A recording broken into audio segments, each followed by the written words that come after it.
I Want to Jump Like Dee Dee, with me, Giles Sibbald, is the music podcast that does music a bit differently. I'm talking to some incredible musicians, DJs and producers about how they use an experimental mindset to fuel their own creativity, pursue new challenges, overcome fears, bounce back from mistakes.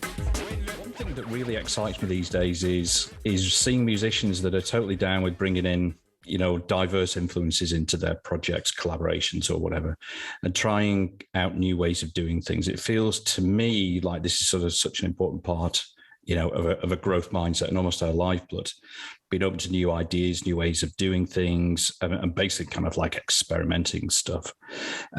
So it's a huge honor for me that we've got a real true exponent of this philosophy. Kelsey Warren is here with us. His latest project is Blak Emoji, who just released Eclectro. And this, again, is something that I love. It's a record really for me that's about breaking boundaries, genres, pigeonholes. So thanks for coming on, Kelsey. I really appreciate it. I'm really looking forward to chatting with you. Thank you. Thanks for the invite. Not at all. So maybe let's kind of start with the new record, if you will, because this is, basically sort of like Blak Emoji started in sort of first EP came out in 2017. And there's been a kind of like a sort of evolution. So what has that sort of journey looked like for you? And how did this kind of new record sort of come about? I think this record is just kind of like everything I've done in one piece. I feel one piece.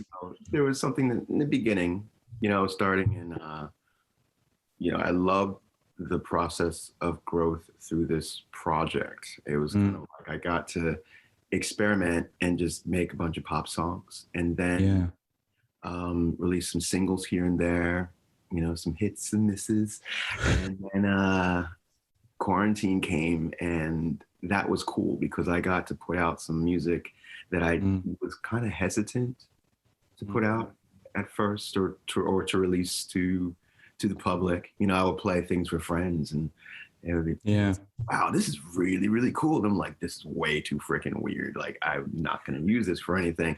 And it's like, you know what? I am weird. So why not put this out as well? So I ended up becoming like these predominantly instrumental, like mixtape type of vibes. It's kind of more towards the Flying Lotus Aphex Twin part side that I don't pull out as much with the pop Blak Emoji stuff. So when it came time to do Eclectro, it was like, well, this is just going to be what I've done the last few years, but mixed with what I was doing before. It finally feels like, all right, this is the album I was meant to do. Not because it's the new album and everyone's like, oh yeah. But no, it's a matter of, this is kind of like what has happened with Blak Emoji for those years, and this is it. It's a mix of all of that. There's a lot of pop on here, and then there's a lot of weird stuff on here, and electronic music is the base. There's so many different chambers within electronic music, and that could be jazz, there's R&B, there's weird rock stuff on here, there's freaking string quartet stuff. Like, it's a strange album, but I think it's kind of it's all of my personalities in sound. which is great, isn't it? I mean, I think that's that's a really interesting thing to have, and a kind of mindset to have, is to sort of look at your own personality, your own influences, and obviously and we can talk about this, your kind of background in music, which is extremely wide and sort of varied, and bringing those into sort of what you create. I completely agree with you. It's got so many different facets to it. It's really kind of quite astonishing. Thank you. I mean, your kind of background, as you say, background in terms of sort of music, is extremely sort of varied, from sort of classical, jazz. So there's a lot of different influences that you had when you were growing up.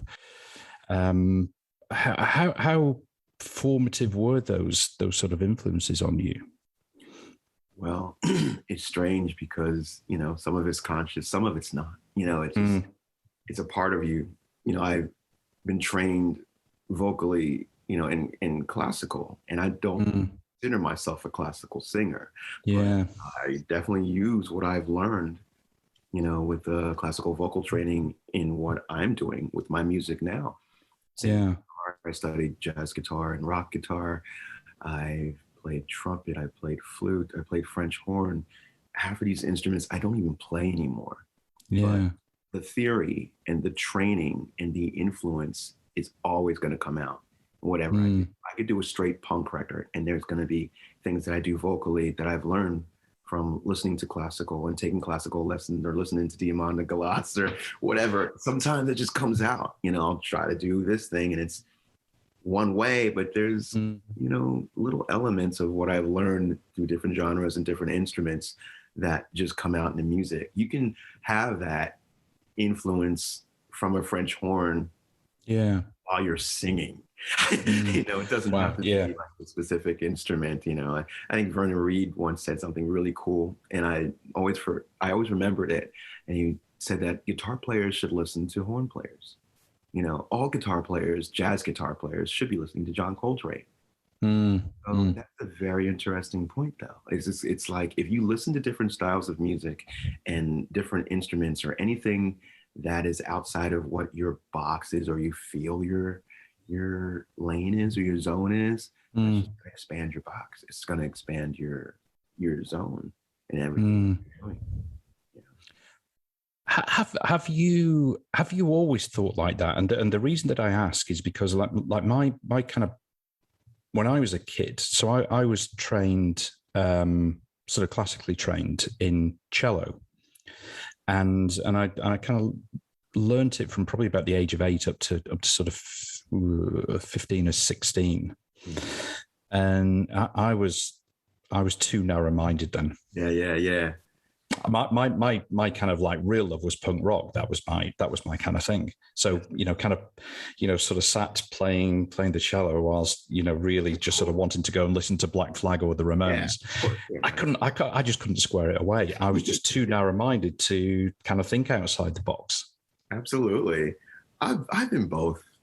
I could say that I didn't take violin for those reasons. And I wish that I could play violin now, and I can't. Yeah. I don't know if I have the patience to learn it, but back in the day, I woulda, coulda, shoulda. Same with piano. I took piano lessons, but I feel like when I was taking piano, I didn't have a love for the instrument. I was still like straight R&B and then rock, and then I was like, okay. Once hip hop and punk came, I'm like, there's no pianos in hip hop and punk. Like, I don't want to play this. Give me the guitar. Give me a microphone. Yeah. I want to DJ, But on the other hand, I was listening. I was a punk rock kid. I was a metal head and a hip hop head. And I was all of these things. So all three are very diverse. Yeah. They all kind of have their cliques too. Absolutely, yeah. And it's strange. I'm like, okay, I would do these little experiments. I'm like, all right, I'm going to wear all black today and my docs. And I can go to all three of these shows and look comfortable. Weird things like that was always in my head. Like, can I go to the goth thing and then go to the hip hop show and just look the same? It sounds stupid. I never even thought about that, but that's true. I did that, but it was again experimenting into new territory. But it was a part of me, and it appealed to me. Learning the violin back then did not appeal to me. Yeah, certain jazz that I listen to now, I hated back then. You know what? And I don't know who said it, but I was listening to one of your podcasts. I think it was with Youth, who's freaking incredible. And one of you guys said something like that. I think maybe it was you, like about being, the punk kid and just it's punk rock. And it's like, I can't listen to Slayer, F that, And then as you get older, or the jazz thing where,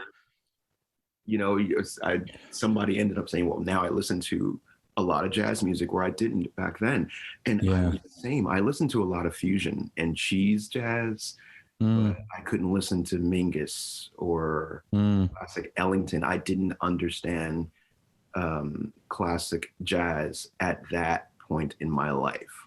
That was the last thing I wanted to learn. It was the last thing I wanted to listen to. And I wanted to go to the Sick of It All concert, but I was still going to see Herbie Hancock because he was this hybrid. But now, as I'm older, I'm all about Mingus. I'm all about Ellington and Art Ensemble of Chicago. I've listened to these things now that I wouldn't have back then. And then there's things I listened to back then that I don't listen to now. Do you think that, what about your, kind of people that you were hanging out with when you were, and how that, and also the places that you hung out, either kind of, areas where you grew up or just places that you used to go and hang out? I mean, do you think that changed and that had an influence on what you were absolutely sort of listening to and influenced by? Big time. And the pluses and minuses is almost like a social experiment. I would have parties at my place. I'll never forget this. I would have parties. I didn't even drink when I was in high school. So I would have these parties and everyone would be freaking blasted except me, freaking straight edge, boring kid. This is before college, of course. And I was friends with a lot of diverse people. I was a nerd, but I was very popular. And then I had my music going, which helped the popularity. It happens. People don't want to talk to you, and then they see like, oh, you sing and play, and then they want to talk to you. So I would do these parties, and I would have one room would be like the art freaks would be in one room, like my art people, and then it was like the popular kids, quote quote popular, in the other room. And it was the first time I was like, wow, this is really weird. This is an oil water situation. And what can I play that's going to bring everybody together? Going to appeal, You put on a Fishbone record and everything's fine. But it was very telling that, okay, well, it's not always going to be like everyone's going to just have, milk and cookies in a room. Sometimes things are going to be separate, and you're that common thread. Yeah. It's like that with art sometimes. Sometimes it can bring everybody together, but sometimes people are a little timid, Yeah. Especially I look back at my days of, okay, well, when I was really deep in the punk scene and then it was like metal, what were the bands that we could both listen to? Like, it was almost like a rivalry with the metal kids and the punk kids, but we all liked, COC, Corrosion of Conformity. And, there was something about Sick of It All and, certain bands, Living Color, like that people would be like, okay, we would see them at both shows as opposed to separate rooms where the metal kids at this show and the punk kids at that show. But punk and metal kids were both going to Slayer. So I'm trying to be Slayer for everybody. That's all. I'm trying to be Slayer. I remember being at a party when I was maybe 16, 17, and trying to actually with a friend of mine, actually my best friend when I was at school, and I've recently reconnected with him after many years, and it was so good to see him. Trying to convince some of the other kids at this party that, of the real kind of benefits of listening to Ein Sturzende Neubauten with the pneumatic drills going and the angle grinders. Nobody was having it. Yeah. Just me and my mate on our own. Yeah. I'm weird. I'm the guy, I will literally go to a party where it's predominantly jazz and I'll be like, hey, play this, and it's something that's not jazz. Or I'll go to the rock party and be like, here, listen to this, just to mix things up sometimes. Yeah. I'm interested, just sort of going back a few minutes to when you were talking about about the new record, and you mentioned that you were a bit reticent about releasing it or sort of putting it out there. It's like I don't know if I can do that. Why do you think that was? Why did you think you felt nervous about that? That's interesting because I'm not on a major label. Yeah. My own manager. I don't want to be my own manager. I want to have a manager. But I was putting myself into a box. I started Blak Emoji to get out of a box. I was in a pretty straight hard rock band, 2 guitars, drums, and I was and I just left it and started Blak Emoji because I wanted to embrace what I'm doing with what I listened to before, what I grew up with. And a lot of it was dance music and, you know, electronic stuff and soul and just pop. But it was almost like, oh, I'm in this rock group. You're in this box. You know, and I'm glad I did that. I actually had more success with Blak Emoji when I was like, F everybody. I don't care if anyone likes this stuff or not. But this is what I'm going to be releasing because it's where I feel, you know, it's a full circle once again. So then now here I am with maybe 5+ years with Blak Emoji. And now I, you know, was afraid to put out some stuff because of, well, it doesn't sound like maybe Velvet Ropes and Dive Bars or Poison to Medicine or some of the more popular earlier Blak Emoji songs. And I'm like, wait, why am I doing this? You know, the album starts off with a song called Quiver, and I thought it was so freaking bizarre. Like, it's dope, but I'm like, I don't think that I should be, you know, it's not for me, it's for somebody else. This works on a Travis Scott record, it doesn't work here. And I was like, F that. Why am I playing label head to myself? You know, it's a cool thing, it works, and I just finished it, and I'm like, the album is going to start off like this. This is the ride that you're going to get. Eclectro, the beginning. Brace yourself. It's going to sound weird. It's going to be, you know, a little different than what you've heard before. But hopefully you'll dig it. If not, I mean, I think that's fantastic. I mean, I think that's a fantastic approach to, you know, to take, and it's an obstacle that I think a lot of people face in their life about, you know, this kind of thought about what other people think about them or their expectations as to what you should look like, sound like, all these kind of things. And it's hard. It's sometimes a mental block to overcome that. So, you know, brilliant that you've done that. And I think all power to, you know, for the, you know, for the record that you produced, which I think is all the better for it. It's fantastic. It was just a realization again, like I said, and you know, everyone talks about DIY and they have, I have a lot of freedom. And sometimes with all that freedom, I'm like, well, maybe should I have some boundaries here? You know, it's kind of like I have a dialogue within myself. Within yourself, what's going to work, what's not going to work. And then some things are just not going to work. And I'm like, I don't care. I'm going to put them out. But then there's other things I'm really conscious about. Like, I don't want to, you know, it's weird because we're in such a strange time with image and branding. And, like and it's cool. I'm not one of those people that's like against it. What I do like about it is that you can have more control now as if you were maybe an artist in the 80s or something and you're in the machine. It's the machine way, you know. Everyone knows about Britney Spears now, but no one knows about the other, who knows, 5,000 other women that had to deal with that, you know. Absolutely. Culture that was part of the music business. So now that it's finally getting out and it's being unraveled, it's a good thing because now people understand. It's like, you know what?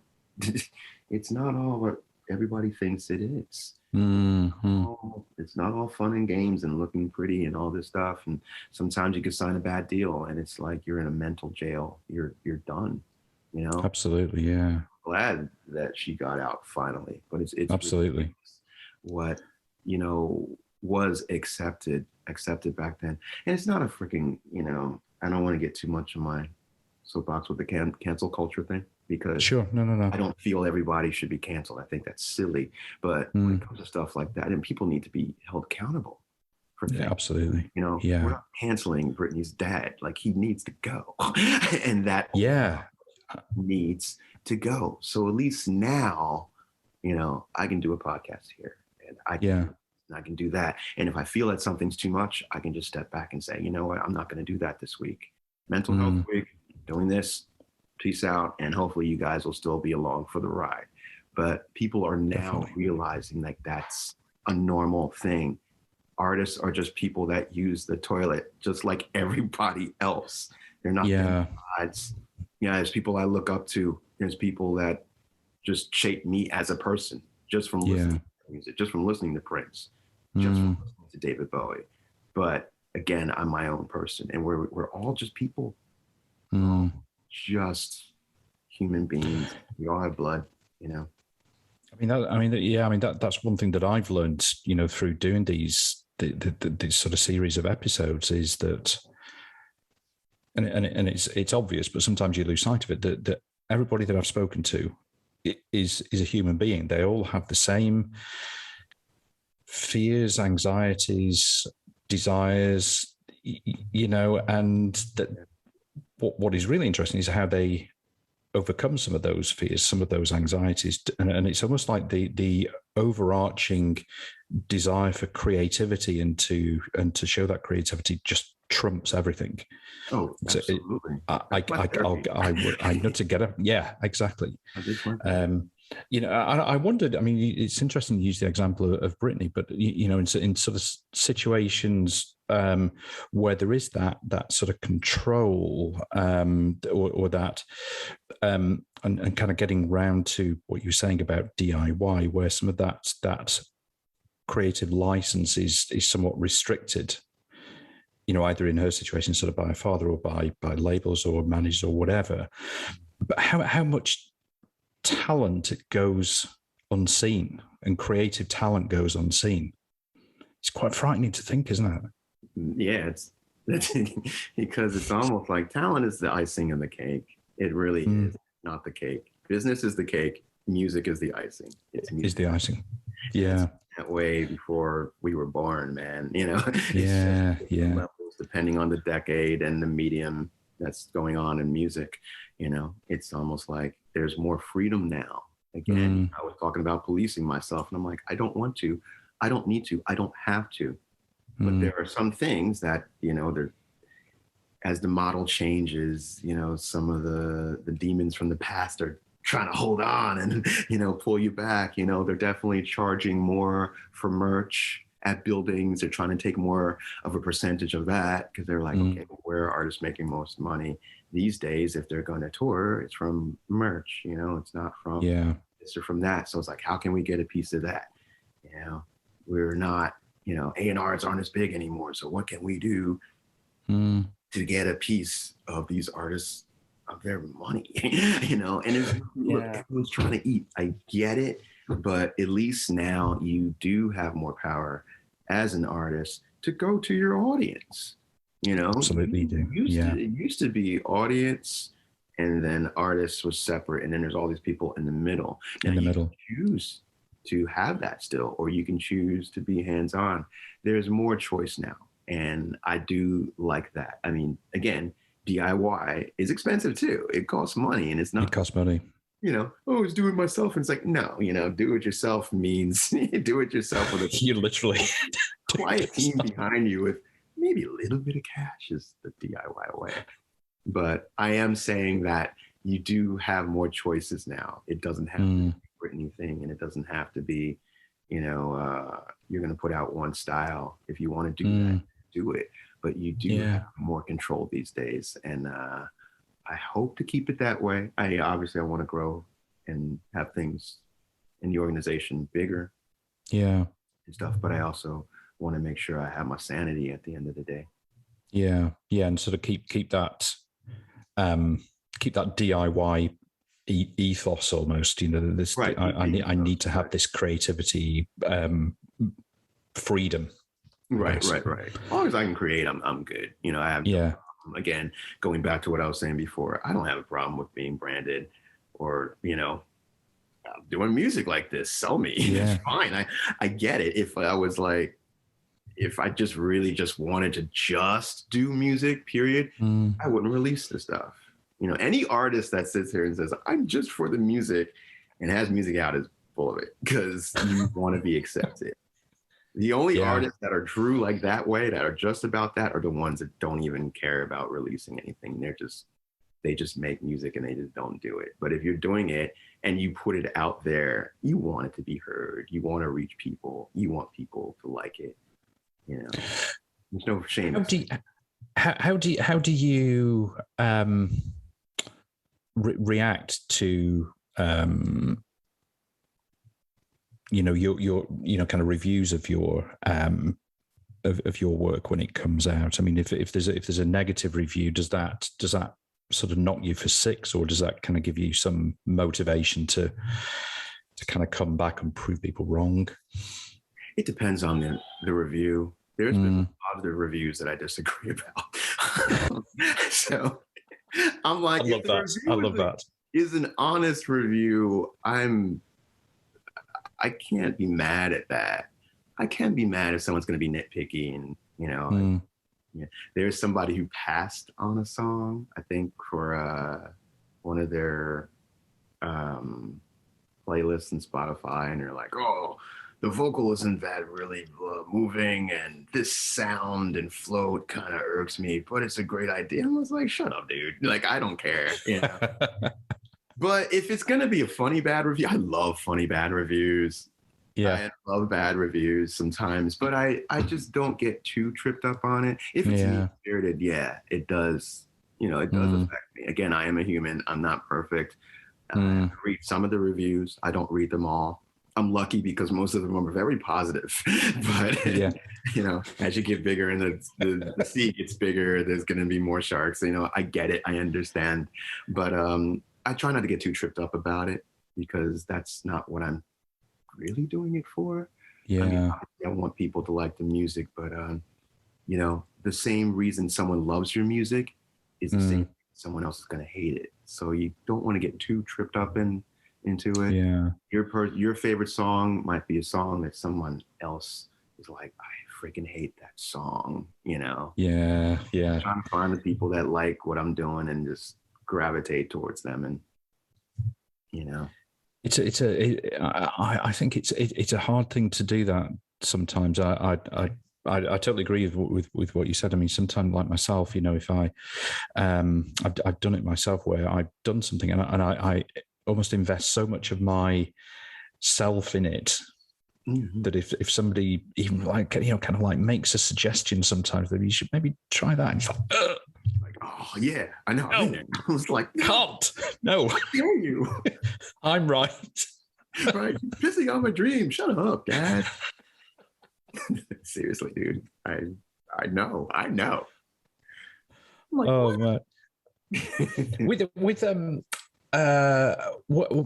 you mentioned about merch a few minutes ago. I mean, I know that a lot of artists now are investing more kind of time and energy in merch. You know, because it is a differentiator, and almost like you know kind of people want to get this from the artist and that from the artist, and you know what's your sort of view, you know, on how you approach merch? I love it. I don't have much merch, and I want to change that because it's special. I remember growing up as a kid and getting that Nirvana T-shirt. You know, like, it was special to me. It's special to everybody. You know, who doesn't like a cool shirt or a cool cup or a cool whatever? It's not selling out. It's just selling stuff. You know, who cares? I think it's great. You know, let me look at Kiss. They were way ahead of the game. Absolutely, They're so ahead of the game. They have conventions now. Like that's how big this Kiss Army thing became, and how they branded Kiss, and how they just did everything. Totally. They had lunch boxes and coffins, and then 20 years later, all the bands are doing it. Like, damn, why did we think of this? And why did we think of that? Why did we think of this? But I think things once again started to change as the industry started to change, and it was like, what can we do to be more creative than just going to the show and buying a shirt? You know, oh wow, look, yo, there's St. Vincent condoms. Like, there's all these cool little. Well, there's not St. Vincent condoms that I know of, but what I'm saying is that there are these really cool artifacts that we all love, you know, and to have like that authentic piece. That piece. Head cup as opposed to knockoff. Like, that's cool. It's a plus thing. It's just that once again, you know, more people are trying to get a handle on that because well, they're making money here. Oh, we have to tax that. Oh, we have to take a percentage, and we have to up the percentage. You know, every time an artist finds a way to get around, you know, crazy ass laws, and there's always going to be the new sheriff in town saying, oh. Yeah, you just get around one corner and then, okay, the roadblock is just up. It's like, oh, damn, right, okay, I better go back to that fork in the road and try something different now. Yeah. I remember I was like one of the previous episodes talking to Martin Atkins, the sort of drummer in Public Image, from back in the day, and it's a fantastic story that when and probably one of the reasons why he started out down the road of learning about the music business, as in the business of music. He said when he first went on tour with Public Image over to the US, they didn't take any merch. He said he couldn't believe it. He said they arrived at the first venue and played to sort of 2,000 people, and they had no merch at all. Yeah. Huh. It was just like, what the fuck is this? Yeah. You've got 2,000 people here who want to buy your stuff. Absolutely. Like, come on. I would have. I have an old PIL shirt. Yeah. But yeah, it's true. I did a gig recently. It was like the band's first show since BC, before COVID. Before COVID, yeah. And I didn't have a lot of merch. I was just my mind was so crazy about this release and stuff. I didn't have the chance to really get enough merch for this show. I had a little bit, some posters and stuff like that. But man, I felt like, wow, I missed the boat on this. Yeah. It's a album release, and I wish I had some new stuff. But yeah, I don't want to go up to a venue with that many people who want to buy something after. Something. Yeah. Like, why not? But at the same time, it's almost like that sort of catch-22 with, when you're doing things on a kind of DIY basis. Okay, I've got, wrapped up with the release. I'm doing the recording, production, etc., and all that. It's okay. Promoting still, and then you have to, and I'm not complaining about this part at all. But after the gig, you have to get to that table, or you got to speak. Yeah. That part, actually, I don't mind. It's all things. If you are DIY and your organization is a small one, you have to have have many hats on your head. And I don't have a problem with that. Like if I'm wearing 5 hats right now, I just want to get to a point where I can just wear 2 or 3. That's all. You always want to keep your mindset in all aspects of your business. You don't have to run them all. You don't have to micromanage, but you do need to know what's going on. And I had that mindset years ago, and I don't think I did. I really realize, the business versus music. The music. So now, at least on this level that I'm at right now, where I can pretty much do what I want, for the most part, I'm having fun with it. I'll have fun with merch. I have fun with doing little quirky promos and just fun things, Yeah. It's not, some of the business part, it's not fun at all. So what can you do to make it fun? To make it fun. Have some control. Yeah. Why not, Lil? Have a silly campaign. Absolutely. Have some fun with it. As much as you can.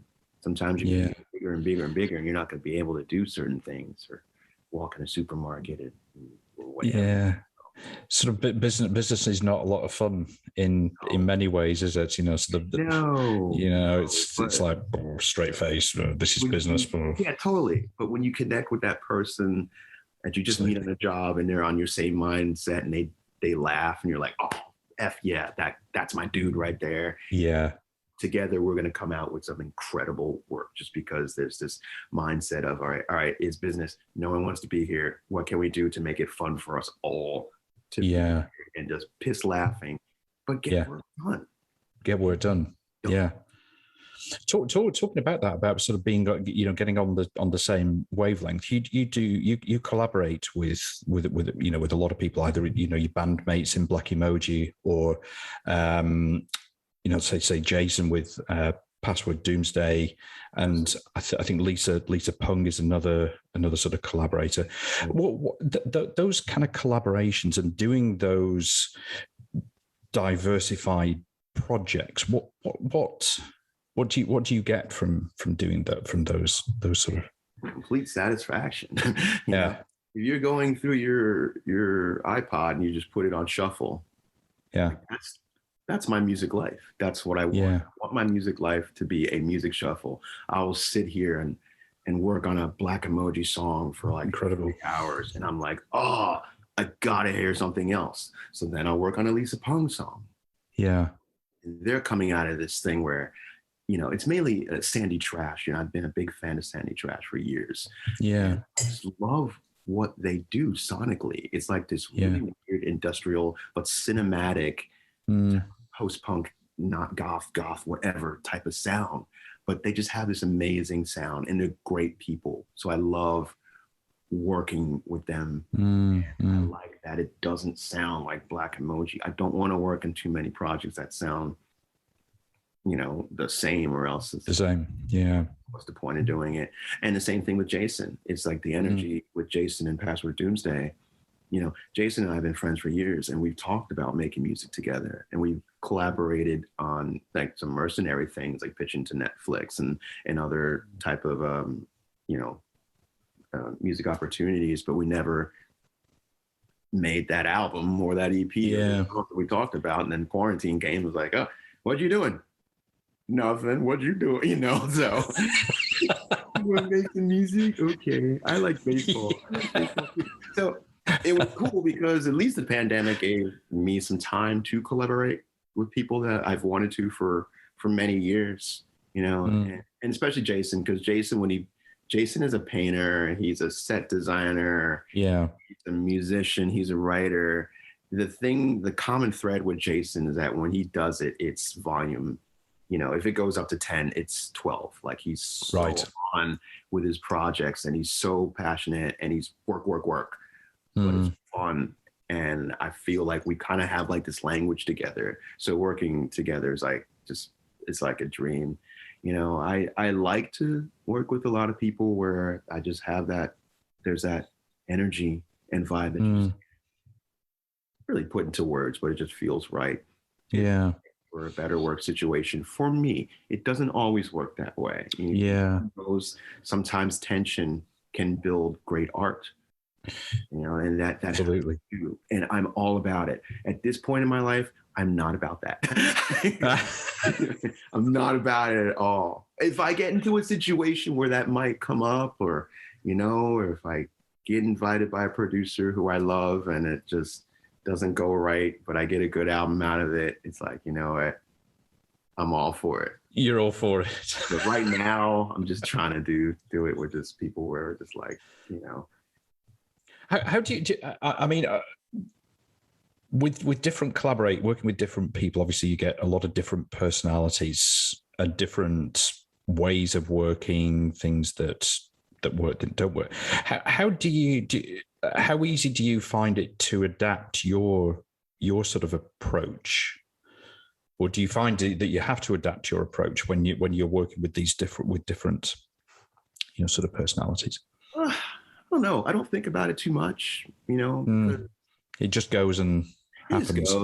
It's kind of like people know my sound, so you know what you're getting, but they also know that I'm such a passionate head about so many different styles of music.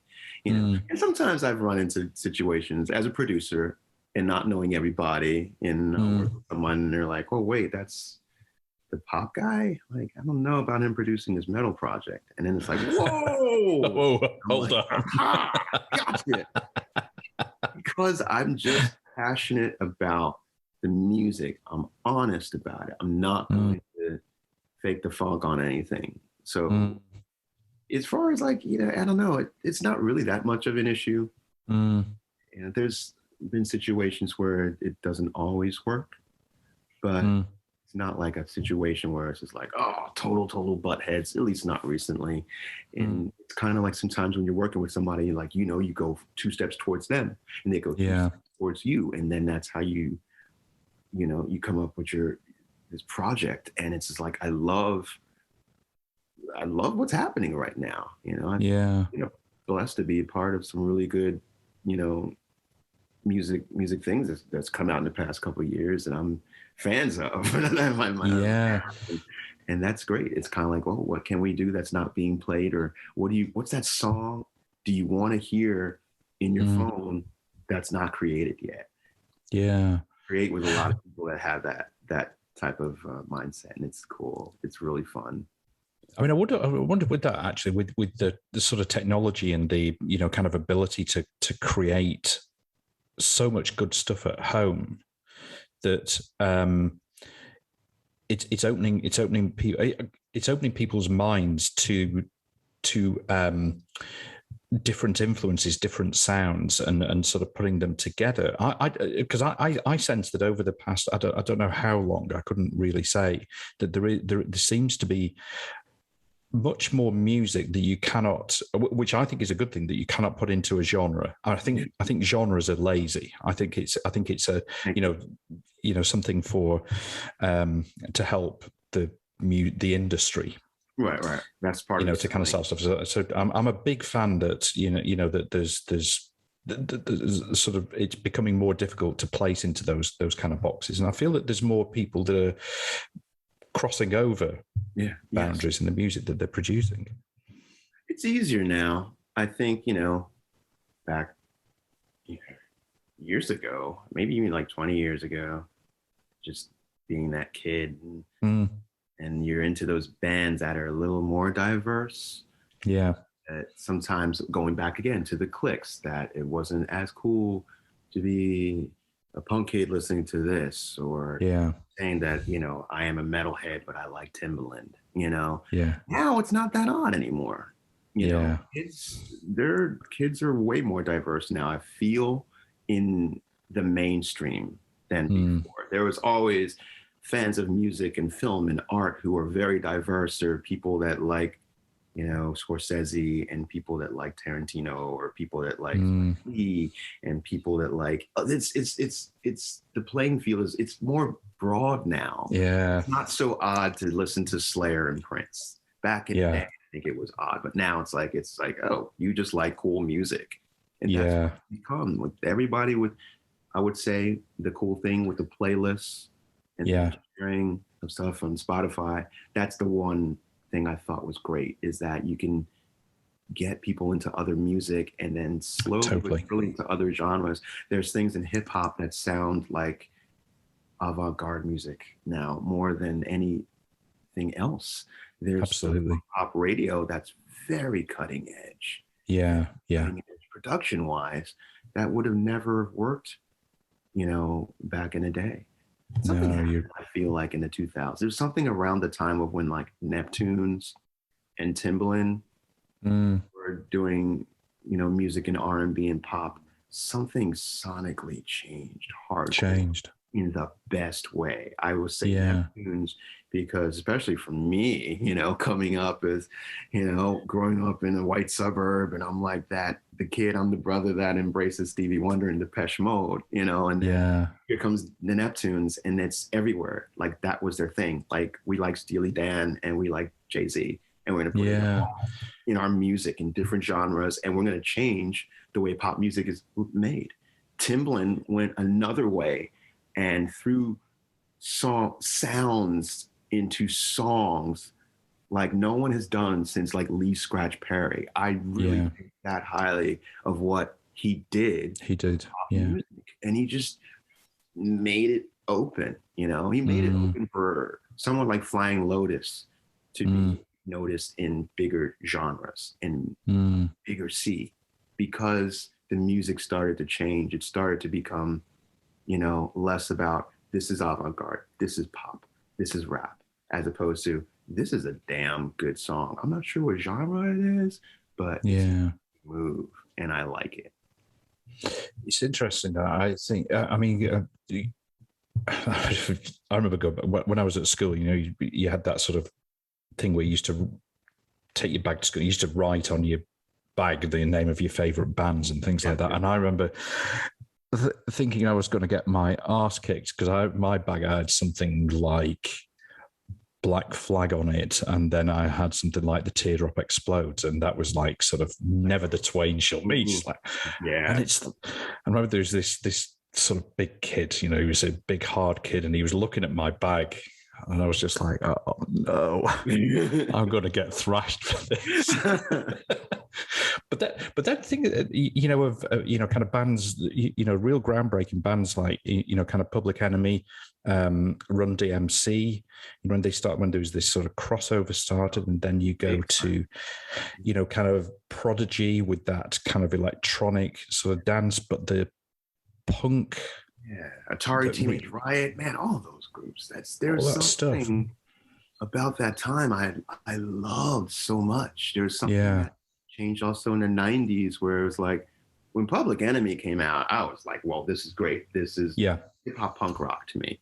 And finally, it was like, again, you know, there are rap kids who've never heard of Slayer until they heard of Public Enemy or Ice-T, and then they're buying Slayer records as fans. You know, like there's something that they just kicked the door open, you know. Absolutely, Run DMC kicked it open, and then Public Enemy did something with this music that was just way beyond lyrically and sonically. I would say you can just listen to a PE album and just listen to Chuck, and then the next day, just listen to the production. It's very, very hardcore. It's very unorthodox.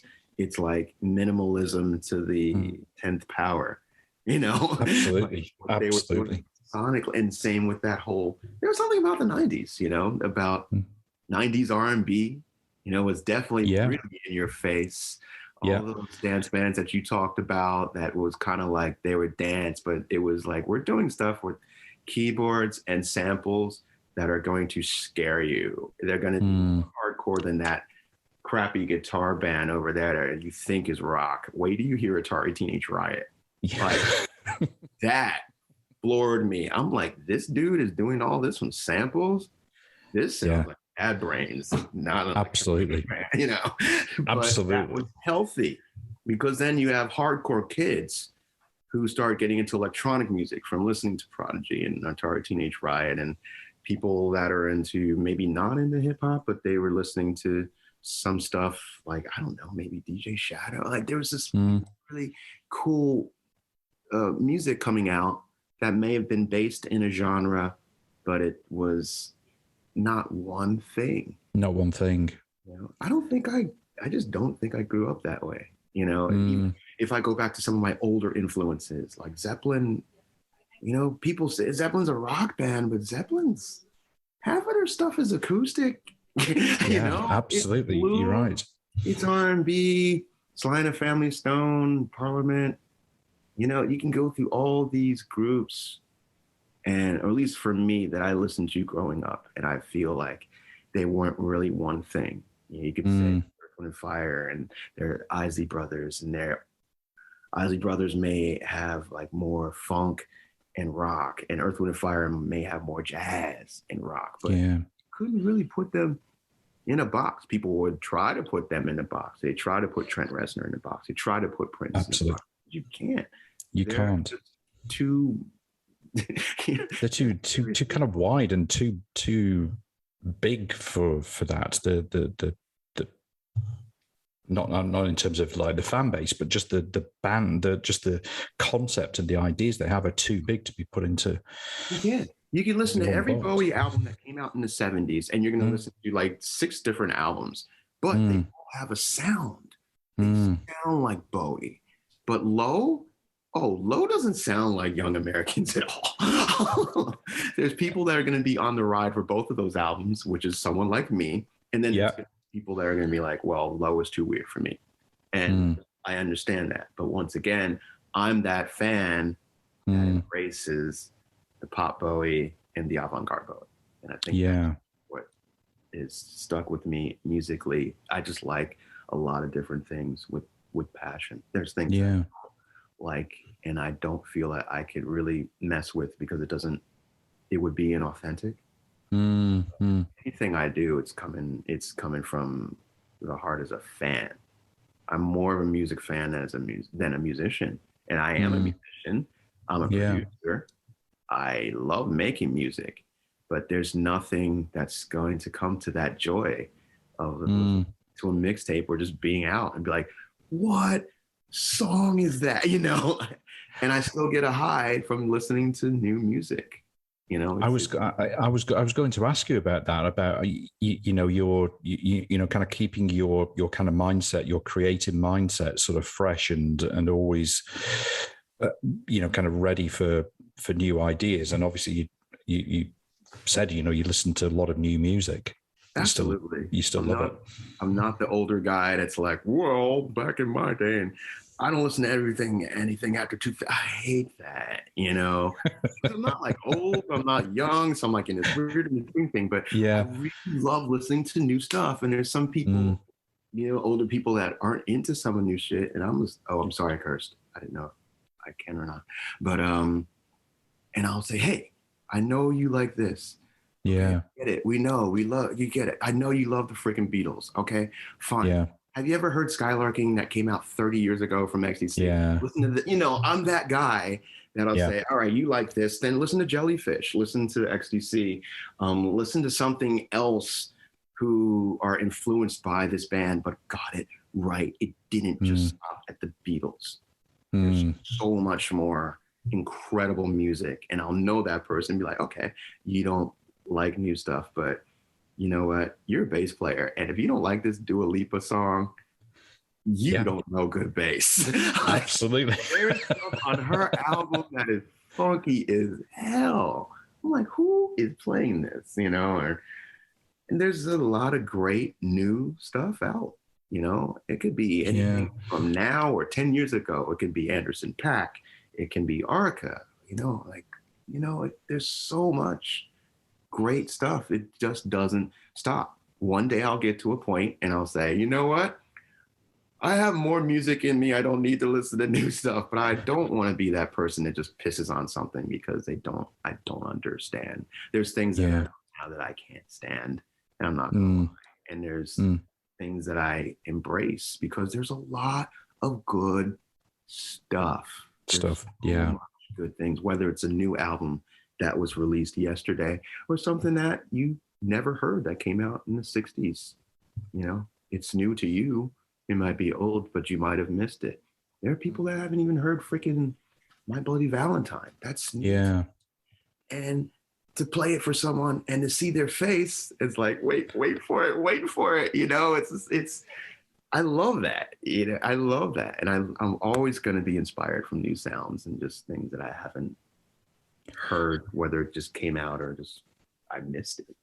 And I think that last year you put out Antidote 1 and 2, which I think were, you know, kind of like almost like mixtapes. I think you've described them as, which is a departure from the, you know, kind of previous Blak Emoji and the current Blak Emoji. So I think, you know, you're to me that's kind of saying that you're willing to take those risks and put new stuff out, take those new ideas and put them out there, which I think is fantastic. Thanks. It's what I want to do. And I questioned it at first too, like, should I?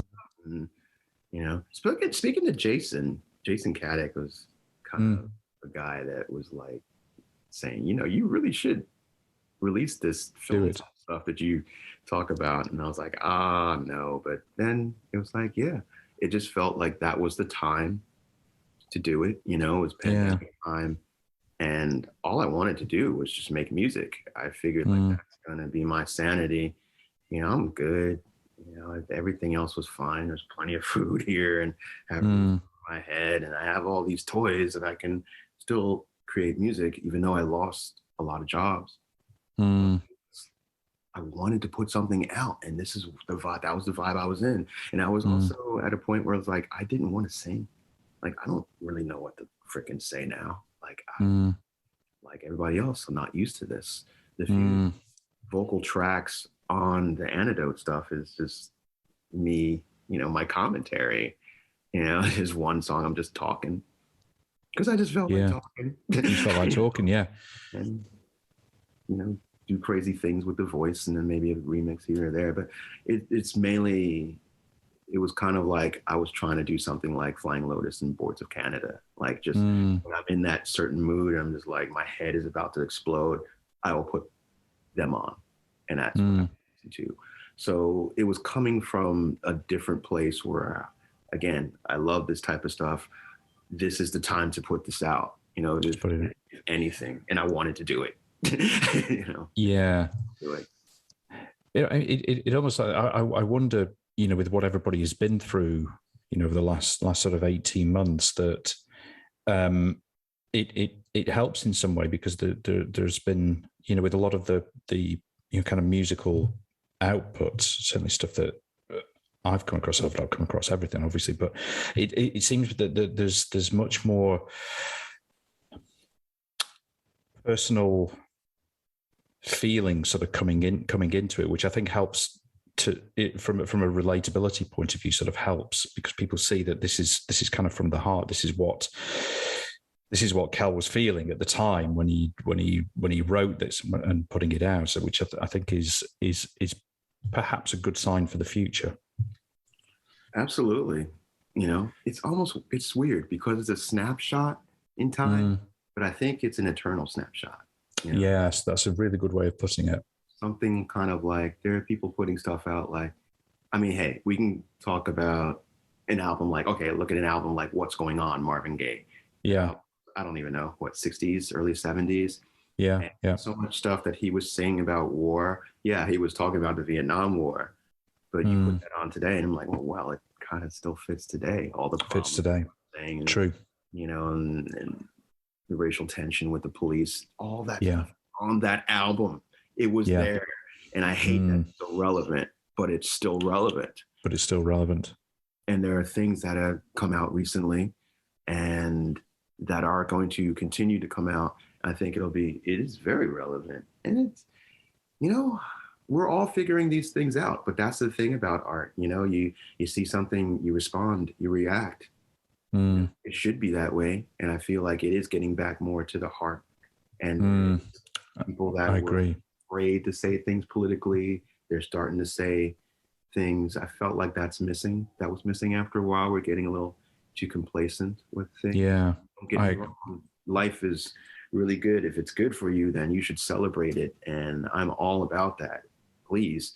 But you have to, everyone's affected. You know, this has affected everyone in some way, shape, or form. And for me, you know, what I want to do that would keep me from not banging my head against the wall was making music. Yeah. And I had a good time last year. It's not a popular thing to say, but I've been saying this to my, you know, anytime I do an interview, I've had a great time. I've lost friends. I've hated that people died. You know, that's not fun. But it's like, we're here. You're here. Yeah. Better thing to do than try to make the best of your life while you're here. We're all gonna die. Yeah. As morbid as that sounds. So what can you do to just make things a little bit easier for you, to make things a little bit more pleasant? You know, we lost a lot of things last year. What do you still have that makes you smile? What makes life worthwhile to you? What are the things on the list that you always want to freaking do? Start checking them off and start doing them. Just don't be a dick. Like, that's it. It's a very simple concept. To a very complex life. Yeah. To finish things off, if you were to give a piece of advice to somebody who's wanting to, you know, kind of make some change, whether that be to, as you did, sort of put out that piece of music that you're maybe a little bit afraid to do, or to make tick off those things that are going to improve their life. If you give somebody a piece of advice, and they're a little bit reticent about doing it, what could you say to them? Be easy on yourself. Try not to listen to the demons in your head too much. Fear demons are mother, dude. They're the worst. They are. There's a difference between discipline and fear. I understand. And sometimes you might not realize that. And if you separate the two, then that might give you that edge to say, you know what? I'm going to buy those shoes. It's those little things that, okay, I can buy the shoes and I'll feel good, or I can buy the shoes, they may hurt, and I might not be able to eat next week. But however, you will be able to eat and you're not going to bleed and you're not going to die. So why not try some things? And don't be afraid of quote, quote, failure. I've been afraid to fail for so many years. Now I realize that part of success is actually failure. It's things that if it didn't happen to you, you might not have been at a better place. Yeah. You are right now. Again, Beatles got turned down by how many record labels saying their music was crap and we're not going to sign you. Sometimes that's what you need to say. That's what you need. And then you come out with something brilliant that feels good to you because of something that you thought was a quote, quote, failure. And that's happened to me many times in life. There's been, I realized that maybe that bad thing was, that was a blessing. It didn't feel like it at the time. So it's just this thing of like, look, just be easier on yourself. Don't be so afraid to make mistakes. Yeah. I've made quite a bit of them. So, just trying to make less now, but have fun, whether they're mistakes or not. Just have fun. Yeah. That's fantastic. That's inspirational. It really is. Thank you so much, Cal. It's been terrific talking to you. Thank you. I've thoroughly enjoyed it, sort of chewing the fat about, kind of like new stuff, old stuff, and, everything in between, and really kind of learning, about, how you approach things. It's been immense. Thank you so much. Thank you. Okay. Well, but listen, best of luck with the release, and I'm sure it will propel you. I really hope that it does. I'm looking forward to the next one. Indeed. Already. What are you here to do, album? It's amazing. We've already started thinking about the next one. It's already coming. Oh, yeah. Okay, man. Take care. Thank you. You too. Cheers. Thanks for listening to the show, and I really hope that you enjoyed it and that you'll tune in for the next episode. In the meantime, it would be really awesome if you could rate and review the show, and also share it with any friends who you think might enjoy it.